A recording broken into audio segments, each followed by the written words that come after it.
Today we're going to be talking all about the single-sided swing arm setup for your sport bike or high-performance motorcycle. These swing arms have a chromoly construction. They also have laser jet hub assemblies, not to mention the internal braking components that come with this arm. Just to name a few things that make these swing arms the best on the market. Let's take a closer look at exactly what you get with your swing arm kit. Items included in your kit are going to be the main steel hub. Next up is going to be your sprocket hub.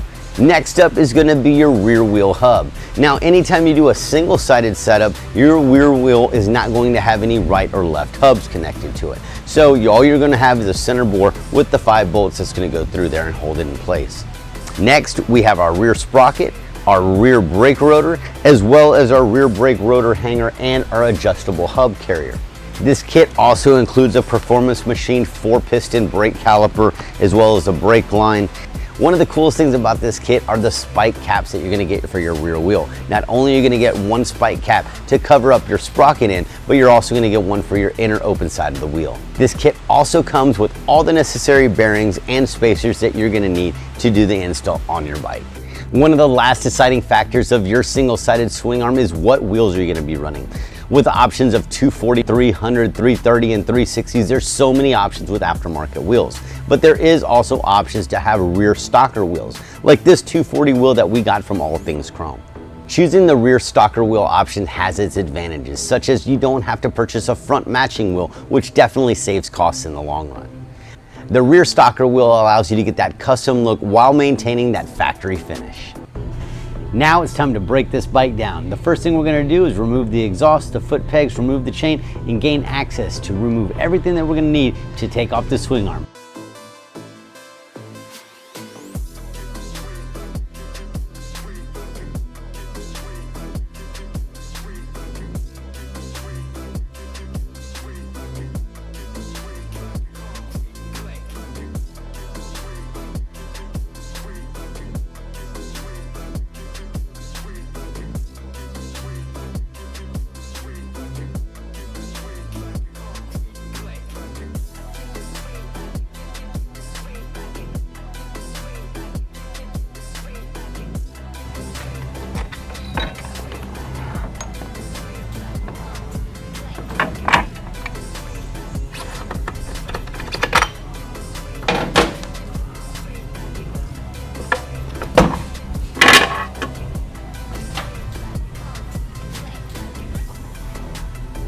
All right, so now that the swing arm has been removed, it's time to install the bearings. So inside your kit, you're gonna get 2 bearings for your lower dog bone attachments. You're also gonna get 2 bearings for your swing arm pivot.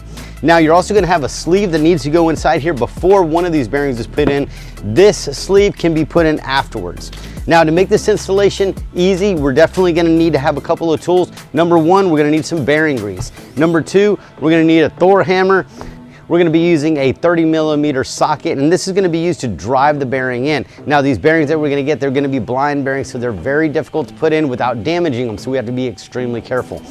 A good way to know what size socket to use is just place this inside the bearing sleeve and to make sure that it has very minimum space on the right and left hand side or the inner diameter of the bearing sleeve. The other socket that we're going to be using is going to be an 18mm. That is going to be going right here on the dog bone attachment. So as you can see, same setup, very minimal spacing on the right and left or the inner diameter of the dog bone bearing housing.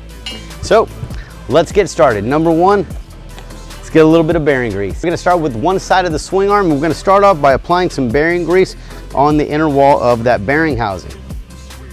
Next, we're going to put some bearing grease on the dog bone bearing housing. Okay, let's go ahead and start with the bearing that's going to be on the swing arm pivot. I'm going to go ahead and apply some additional bearing grease on the outside of this bearing.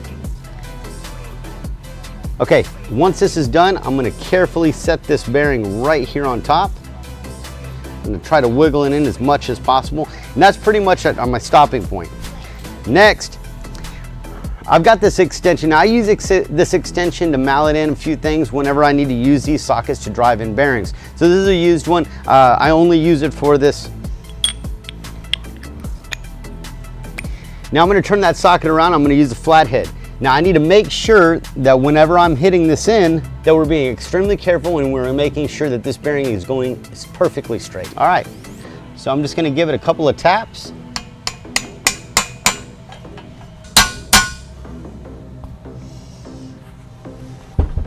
Still got a little bit more room to go. Now, there's a bevel in here that this will stop at, so we'll be okay. We just need to keep on going, just a little bit more. All right, that sound right there, that clanking sound, that means that it's bottomed out. We're good to go. Okay, so we're gonna do the same exact thing that we did on our swing arm pivot. I'm gonna go ahead and apply some bearing grease on this bearing right here on the outside. That way it slips in and out really easy. Let's go ahead and start it just a little bit. All right, I'm gonna start this off with a nylon hammer. I'm gonna try to see if we can get it started just a little bit. Yep, there it goes. That's perfect. Now we can take our socket and set it right here. And that is bottomed out. That's exactly how it should look. And if you notice this sleeve that we're gonna put in, we can put this one afterwards. Not a big deal. We'll lubricate it, but that's exactly where that needs to go. We'll set this aside for the time being. All right, so that was easy enough. Now let's go ahead and start working on the other side. But before we do anything, we need to make sure that we put this sleeve inside, because this sleeve will not go in after this blind bearing is put in. And if you do that, well, good luck. So first we're gonna put the sleeve in, drop it in place. Go ahead and take some bearing grease, line the inside of the race. Let's take our other provided bearing.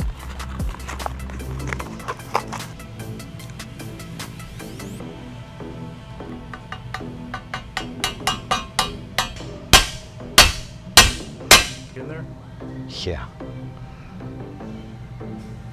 Oh, that one slipped right in.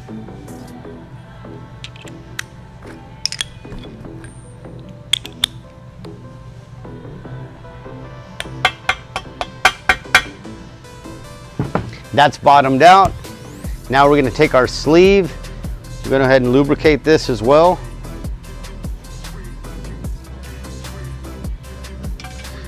Slip that in. And we'll let that sit for the time being.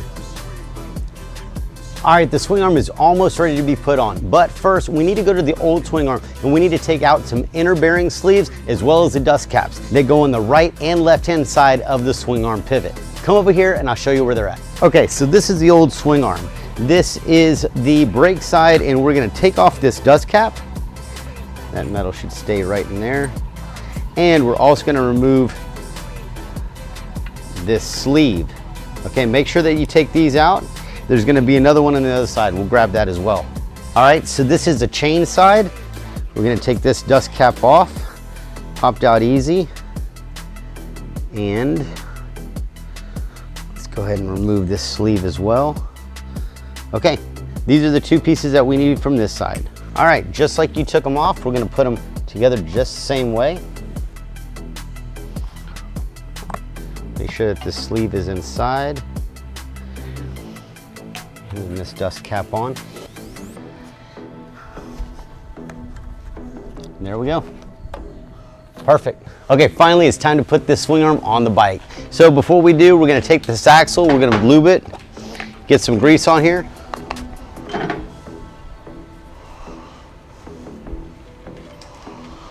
And it's a good idea to have a hand whenever you're doing this. So I'm gonna have Chad assist me with this. Chad, what I'm gonna do is I'm gonna get this swing arm and I'm gonna get it lined up right here. And all I need you to do is slide this axle straight through. All right, so whenever we're putting the swing arm on, we need to make sure that these sleeves, that these dust seals do not come off. All right, so carefully coming in and. All right, so I'm gonna take my axle tool and I'm gonna slide in, get those threads lined up, and carefully start threading this in. Yeah, looks good. Going in? Yeah. All right, so we got a nice torque on there. Go ahead. Yeah, you can, hand tighten. All right, we're gonna take our nut on this side and we're just gonna hand tighten that up. We've got another nut on that other side and we'll torque those down shortly. Okay, so first up, we're gonna take our shock and we're going to slide it up right here. We're gonna take our bolt. All right, we'll go ahead and put this nut up top. We'll come back and tighten that a little bit later. Right now, we're just gonna do a soft install. And we're gonna bring this knuckle up. We're gonna slide this bolt through. through like that.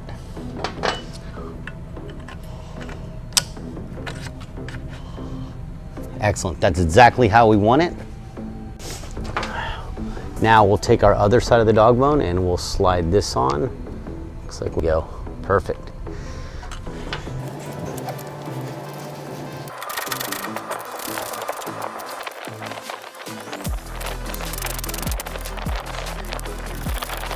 Now it's time to start assembling our rear hub assembly. So the first thing we're gonna need is a foot-pounds torque wrench, some red Loctite, a 7/32 hex socket, as well as our brake rotor and our main hub assembly. This is gonna be the largest, heaviest piece in your assembly, so grab this as well as the hardware. Now we're gonna be torquing these bolts down to 27 pounds torque. First thing, we're gonna set this disc right on top. The ones that we're gonna be lining up on is gonna be the ones that have the tapered openings. Next up, take our red Loctite, shake it real well.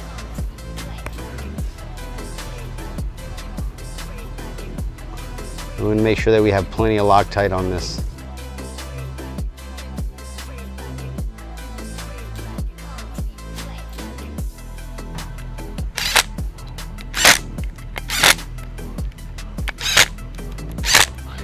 Just hold it by both ends. And we want to be at 27.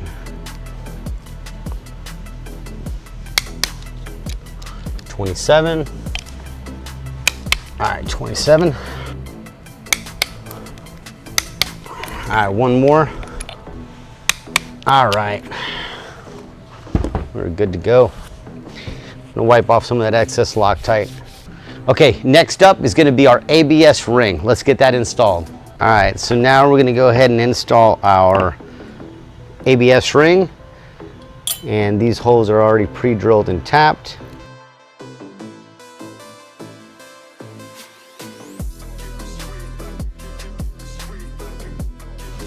And that's how it should look.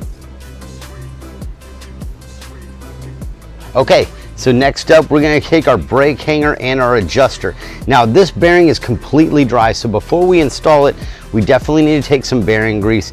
We need to pack this grease bearing, make sure that it's well lubricated, and we're gonna flip this over just like this. We're gonna slide this down.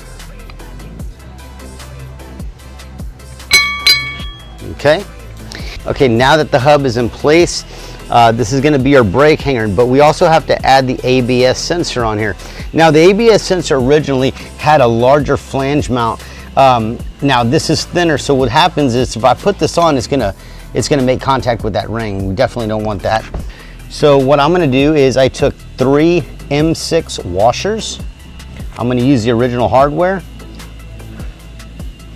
We're gonna put these M6 washers to space this out, and this sensor was about 1 millimeter off. I mean, it was barely off of that ring.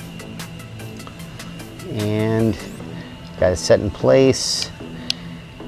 Got my threads in contact.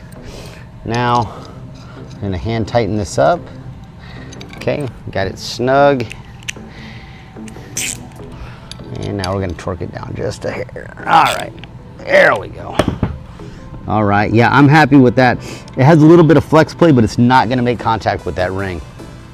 One of the things to take in consideration is that the way that these single-sided swing arms tighten up the chain is that they're on a swivel. So if you notice, this sensor is gonna get really close because this is an offset. So we wanna make sure that whenever we're doing this and we're tightening it up, we're not gonna be bottoming out on that ABS sensor. Okay, so what you're looking at right now is gonna be the rear portion of the swing arm.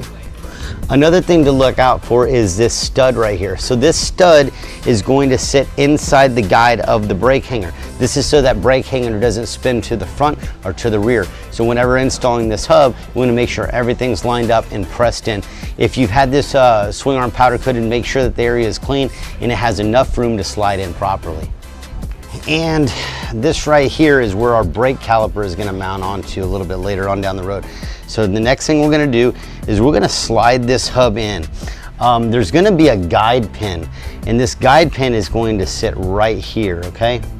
And that's going to tighten up. What that's going to do is it's going to make sure that this doesn't move to the right or left. You see that groove right here? So that's what that's for. Let's go ahead and slide this in. Okay, as you can see, if you look closely in there, you see that groove? That's where we're gonna put this bolt right here to make sure that that doesn't slide back and forth. Okay, so now it is time to mount our Performance Machine brake caliper.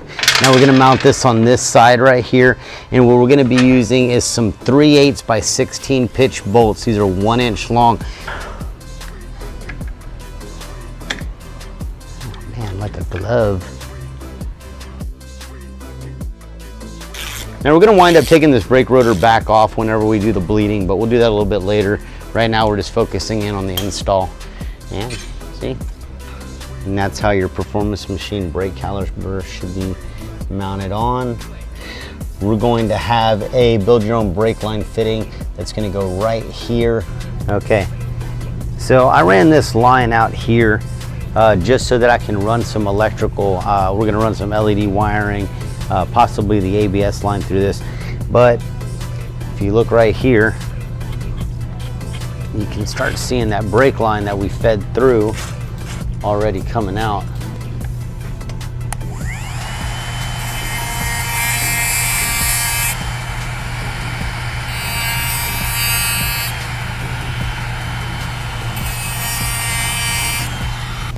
All right, so first off, we're gonna trim a little bit of this line down, make sure this is the right way. We're gonna slip that on. Go ahead and push that back. Then we have this line exposed. Come in and cut that straight. Take a little flat head and I'm gonna open this up. I'm gonna peel back the brake line, the steel braided portion, so that way our coupling can sit down flush. All right, now we're gonna put that copper coupling on. We're gonna try to get this pushed down as far as possible. All right, now it's time to connect our brake line fitting for our brake caliper. We're gonna push this in, making sure that that nylon line is pushed all the way down to that copper coupling. And we can go ahead and get this in. And we wanna start tightening this while keeping pressure.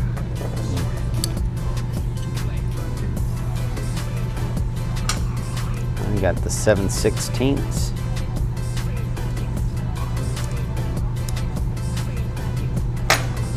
So now it's time to put the chain on the motorcycle. All right, so I just want to show a few things. So this right here is going to be the connecting hub for our sprocket. There's going to be a set screw right here. This is going to keep the center hub in line. This is going to be a special tool that you're going to slip into this hole. You'll be able to slip this in. And the way that this chain tightens up is when you move this way, it's going to move this around. So you can either go up or down. Okay, I'm going to show you that again. So our sprocket's right here and you'll see it move. That'll tighten it up and that'll loosen it.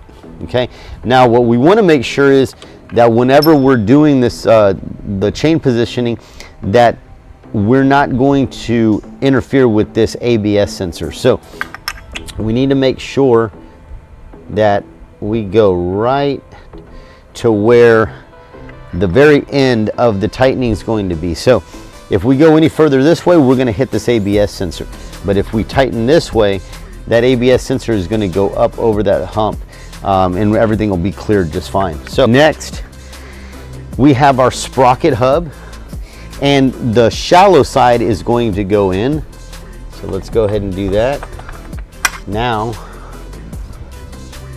we're going to line up our sprocket, and we've got 5 bolts that we're going to tighten up. Okay, so these 5 bolts are going to secure this sprocket to this hub, but we also need to secure this hub to this stem. And we're going to put this washer on, and this is going to be a reverse thread nut. This is a 1.5 inch socket.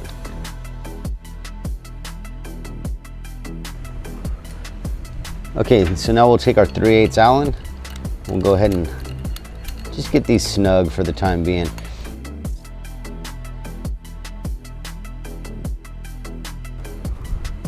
Now that we have our sprocket and hub in place, it's time to pull out the chain and measure how many links we're gonna need for this chain. For this application, we're gonna be using Vortex 530 RX3 160 length chain. The decision on what chain to use on your motorcycle should be based on what size CC motor and what tensile strength you need. What I really liked about this chain is it had the tensile strength necessary for this bike, and it came all in black, which I think is gonna look great on this motorcycle. All right, first up, we're gonna go ahead and make sure that this motorcycle is in neutral. Next, I'm gonna go ahead and take this chain out. Good. All right, now that we have the chain out, we're gonna run this chain around the front sprocket. We're gonna take the lower portion of the chain, bring it down through these areas right here. We'll lay this down, we'll bring the top chain, and we'll set it up on top, we'll connect the two, and we'll find out exactly where this chain needs to be cut to have the perfect length.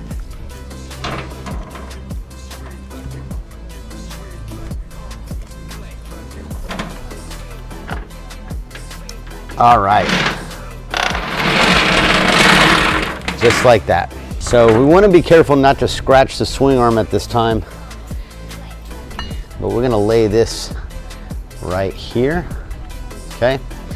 It's probably going to be a good idea if we put a towel, so I'm going to go ahead and do that now. Okay, so we'll rest this chain right here. Now if you look underneath, you've got these two tubes. Now this chain is going to be routed in between that area right there, okay? Now I'm gonna put another towel underneath here so that way we don't mar up the swing arm.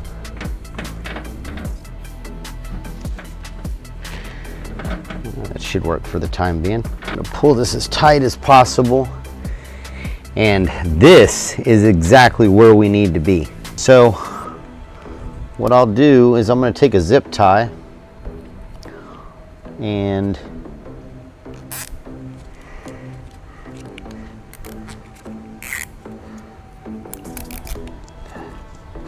going to secure that chain right there. We'll take another one.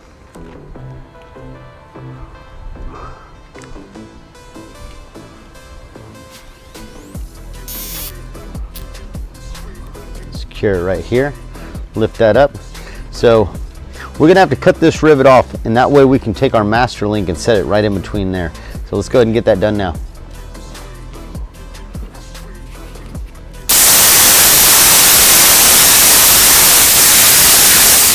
All right, now that I got the rivet trimmed down, I'm gonna go ahead and take an old screwdriver.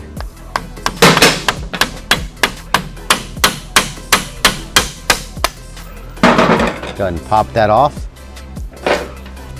Now that we have it trimmed where we need to, we can go ahead and remove these zip ties. Now the back should just fall right out. There we go, slide that down. Awesome, exactly where we need to be. So next up, we're gonna go ahead and take our master link, and we're gonna set this master link coming this way. Our master link front will be right here, and we're gonna have to press this, so I'll show you how it's done. So Vortex makes a really nice chain pressing tool, and I just got this one in. My other ones all kind of have been damaged over the years. But man, this is totally reinforced, a really good billet design. And man, I'm really excited to use this tool. So let's go ahead and get this chain link on. Okay, the first step, let's go ahead and open up our master link.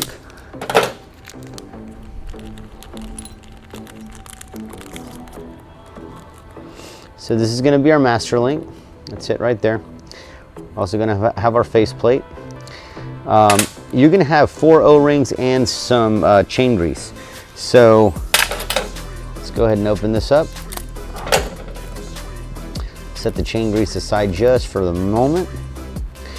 And what we're going to do first is take our first O-ring, and we're going to set it right there on the master. And we're going to do the same thing on the other stud.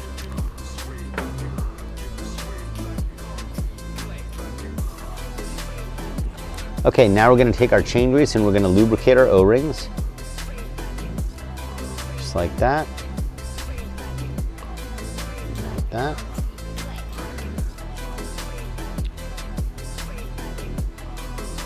All right. And we're going to slip this from behind. All right, now we're gonna take some additional chain grease and we're going to put some right there on this side, right there on this side. And we're gonna take our other 2 O-rings and we will put these here and here. Perfect. Okay, so now on our tool, we want to expand this wide enough for it to fit over the chain link. Okay, that's how it's going to go. So we need to open this up. The press side is what we're going to be tightening up on. Okay, so this piece right here is going to hold the back plate of the master. So we'll go ahead and set that in right here. Now next, we're gonna take our faceplate, making sure that the black side is facing out, and we're gonna place this in here, just like that.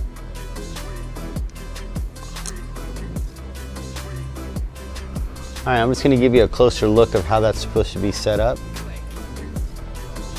Okay. That right there is on the master link on the back with the posts.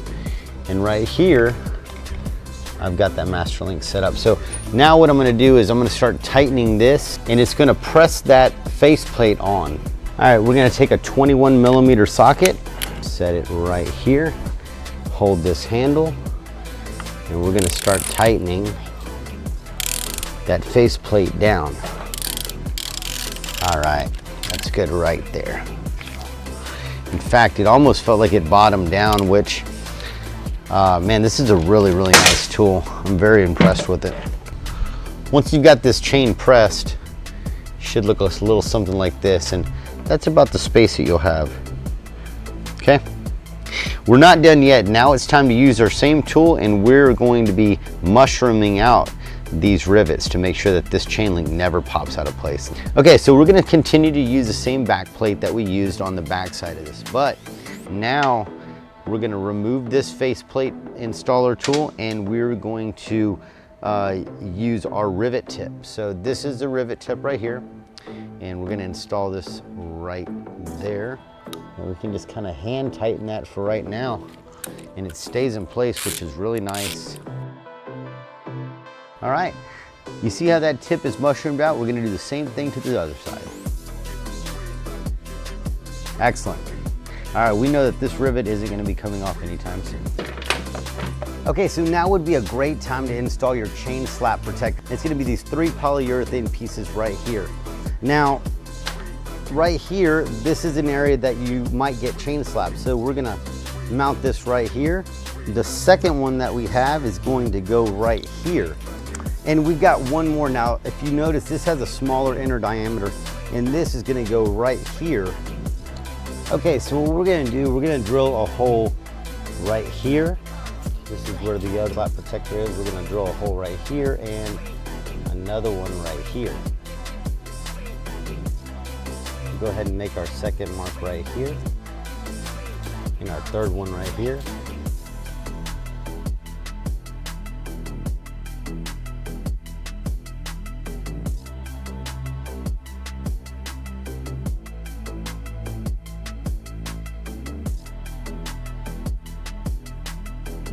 Now that we have our chain installed, it's time to go ahead and tighten up and adjust the rear hub assembly. Okay, so the first thing that I want to do is that I want to get this rear swing arm back to stock height. Just going to take this block of wood and we'll set it right there. During this process, you want to keep a close eye on the alignment of your hub. You want to make sure everything is even. Now earlier we had a set screw right here that keeps this hub in place. You want to make sure that that's there. Don't tighten it down just yet. You want to make sure that your pinch bolt is loose. What we're going to do next is remove each individual bolt. Once these bolts are removed one by one, we're going to apply red Loctite. Okay, so we're going to torque each individual bolt down to 50 foot-pounds. Next, we're going to remove the reverse thread nut. Also remove the washer. Now we're going to install the drive gear plate. Notice that it has some milled holes right here. This is going to face this way. Our pressure washer is going to go right here. And those milled holes are to cover the bolts that hold in the sprocket. Now we can install our drive side lock nut. Now this is going to be the reverse thread, and remember, on the end of this we are going to have a cotter pin. CNS Custom or Garwood Cycles always says to put Loctite on everything, and I agree with them. But since we have a cotter pin, I'm just going to put a couple of dots here, because the cotter pin will make sure that this nut does not fall out. We're also going to torque this one down to 50 foot-pounds. All right. Go ahead and install this cotter pin.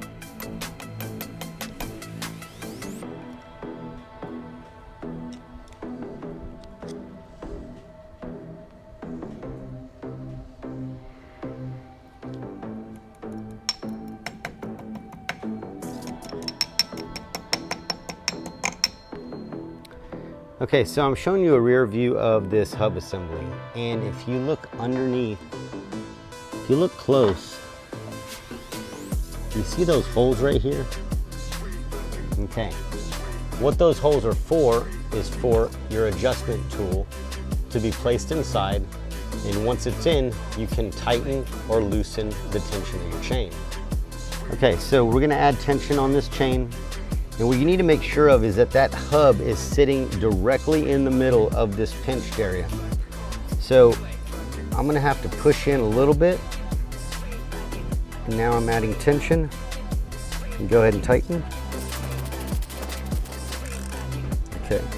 When I talked about the alignment, this gap right here should be even. Okay? This one right here. You wanna make sure that this hub is set directly in the center when tightening this up. You also want to make sure that your ABS is set correctly. So at ride height, we have a good tension on this chain. Now that the pinch bolt is tightened up, we can go ahead and remove our tool. Go ahead and set this in a safe place. Okay, so right on top of your swing arm, this is going to be your set screw. And we're going to go ahead and tighten that up. This screw is going to ensure that this hub doesn't move around at all. All right, this is going to be our ABS sensor. I'm going to go ahead and take this 8mm. Go ahead and tighten this up. Okay, it's good to go. Okay, so at this point in time, we're gonna go ahead and get this gas tank lifted up, and we're gonna get access to the ABS brake line that we're gonna be running back to our rear brake.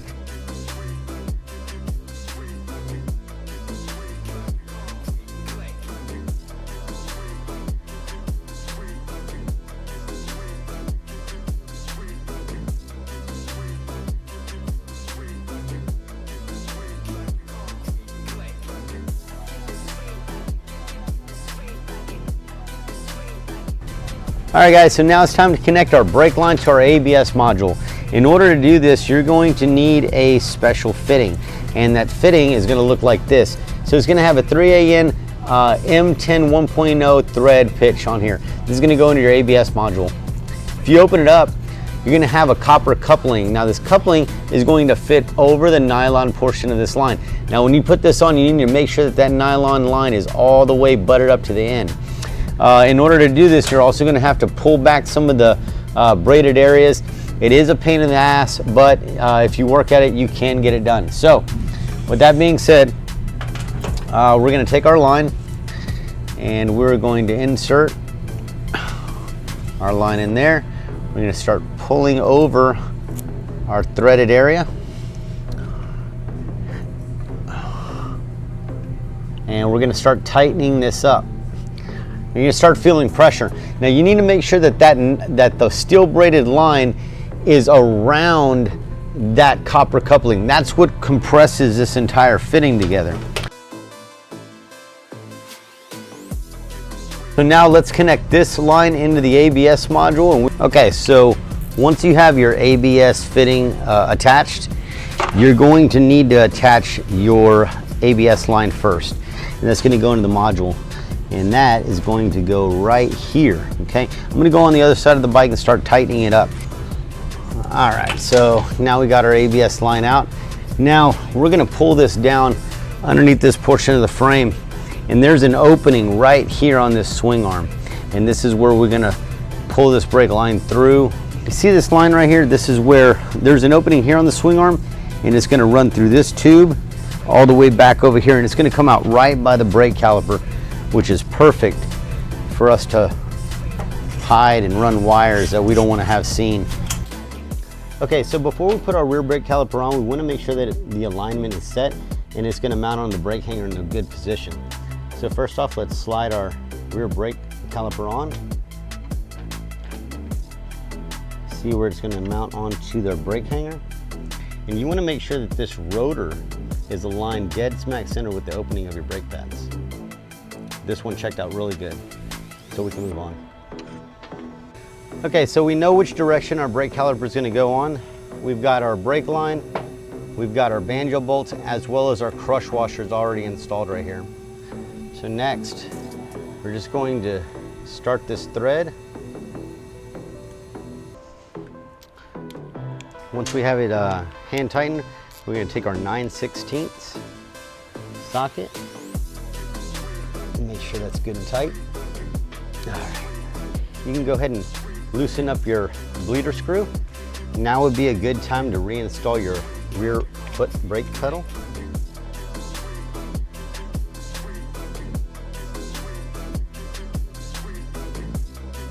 Now we need to access the rear brake fluid reservoir. Before we open, let's go ahead and protect it by laying a towel down in the event that we spill any brake fluid.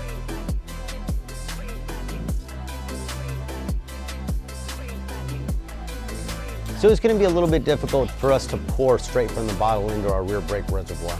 So we're going to take a small bottle, fill this up with .4, and we're going to fill this way. Okay, so I'm going to go ahead and grab my brake bleeder. I'm going to connect it to that bleeding screw. Okay, so while Chad's over there filling up that reservoir, making sure that it doesn't go empty, I'm gonna be on this side and I'm gonna attach my brake bleeder tool to this bleeder screw. Okay, I've got suction on right now, and I'm gonna go ahead and open this with a 3/8 open wrench.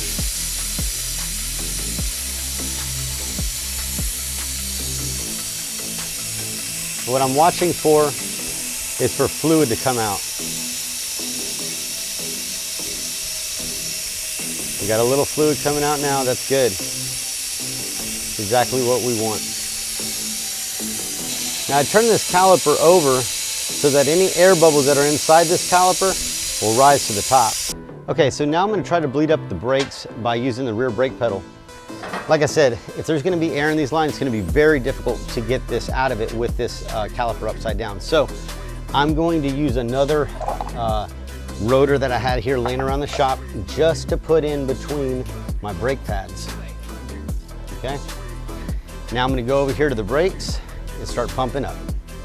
We're gonna pump about 5 times and we're gonna hold this down. While I go over here to the brake bleeder, I'm gonna release that screw and make sure no air is still inside those lines. Okay, pump 5 times and hold.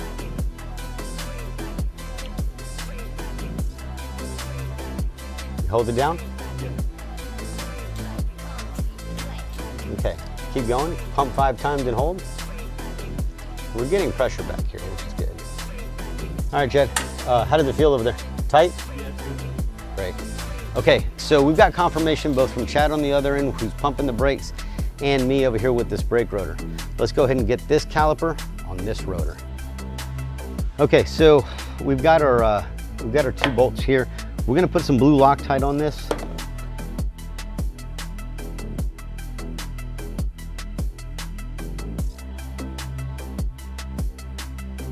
Okay, so you're gonna have some extra brake line left over coming from the caliper over into your tube right here, if you can see that right there. So at this time, we're gonna start pulling that line through here, and we can bring that up into the engine bay. After your brake line's been pulled in, this is what it should look like.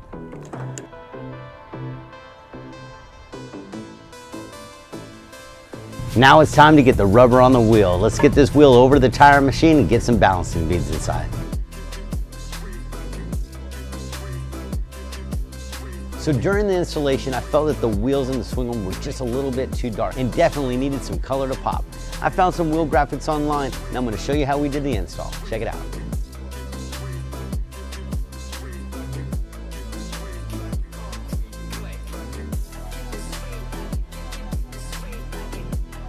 All right guys, we are finally at my favorite part of this installation, and that's installing the rear wheel on the single-sided swing arm.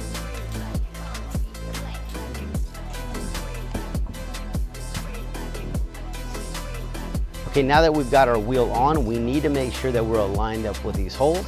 Okay, so we're gonna take our open side drive hub cap, and we're going to be inserting one of the bolts in here. At this time, we're gonna go ahead and add some red Loctite. Let's go ahead and start tightening up these bolts. Okay, now we're gonna take our torque wrench, and we're gonna torque this down to 50 foot-pounds.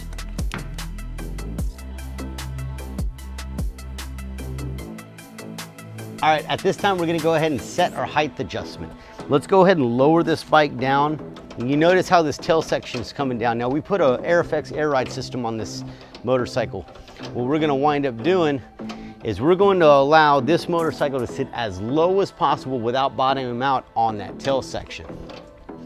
And we're gonna do that by using these dog bones right here. Okay, so what I'm gonna do, I'm gonna take my 1/2-inch open wrench. I'm gonna go to my lowering dog bones, and I'm gonna go to each side, and I'm gonna make equal turns. As I'm turning this, you're gonna notice that this tail section is gonna drop. So I'll leave the camera in the angle that it is, and we'll go ahead and start adjusting.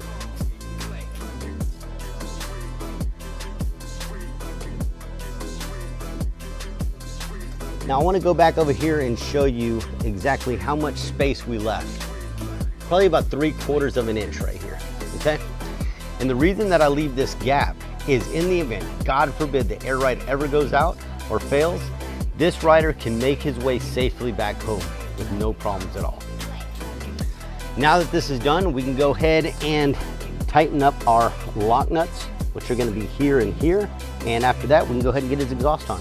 At this time, let's go ahead and install our open side wheel spike. Okay, so this wheel spike is going to have 2 set screws, one on the top, one on the bottom. Let's go ahead and we're just gonna throw 1 dot on here just to make sure that they don't back out.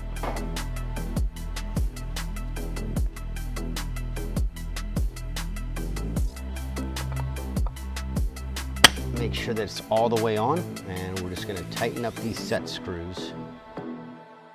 All right. That's not going anywhere. Let's go to the other side and get the other spike on. All right, just like the other side, I'm gonna add a little bit of blue Loctite on our threads, slide this on. Let's go ahead and start tightening in our set screws. All right, we can go ahead and start putting this exhaust on.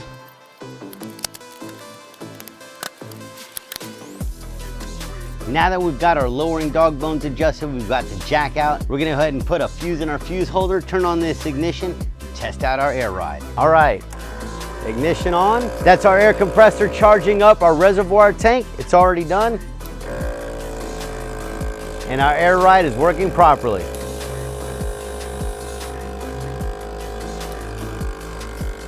Now you see how fast that air ride works? The speed of this air ride system going up and down so quickly is due to the Instant Up package from Airfx air ride system. This concludes the installation on the Garwood Cycles custom single-sided swing arm. If you're looking to get a single-sided setup on your motorcycle, go to rushbikes.com today.